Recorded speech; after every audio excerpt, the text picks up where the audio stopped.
Good morning. আজ আমি প্রথমবারের জন্য তোমাদের সাথে শেয়ার করছি আমার ডেইলি ব্লগ। আর আমার প্রথম ভিডিও তোমাদের কেমন লাগছে সেটা কিন্তু অবশ্যই আমাকে জানিও।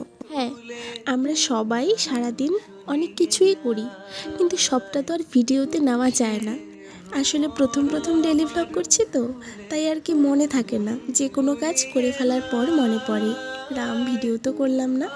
যাই হোক, আমি তোমাদের সাথে যতটুকু পেরেছি শেয়ার করলাম। তোমাদের কেমন লাগে অবশ্যই জানিও কিন্তু।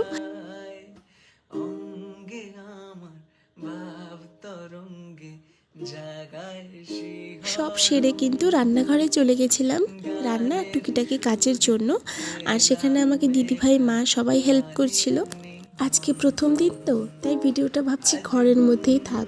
যদি ভিডিওতে ভালোবাসা পাই তাহলে চেষ্টা করব ঘরের বাইরের কাজগুলো তোমাদের সাথে শেয়ার করতে। আমার এই আর্টিফিশিয়াল গাছটা আর ড্রেসিং টেবিলটা খুবই নোংরা হয়ে গেছিলো, তাই এটাকে আজকে পরিষ্কার করতেই হতো।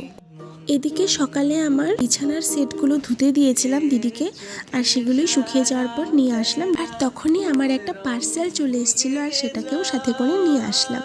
আর এই পার্সেল খোলার জন্য তো আমি ভীষণ এক্সাইটেড। তোমরা এই পার্সেলের ড্রেসগুলো যদি দেখতে চাও আমায় জানাও। তারপর বিকেলে ঘর ঝাড়ু দিয়ে আমি সন্ধ্যা দিতে গেছিলাম। আর আমি গরম দিনে একটু বারবার ড্রেস চেঞ্জ করি, কারণ সেই সকালে স্নান করেছি তো, সারাদিন তো ঘাম হয়। আর সন্ধ্যার সময় তো আমরা এমনিতেও ড্রেস চেঞ্জ করেই সন্ধ্যা দিই।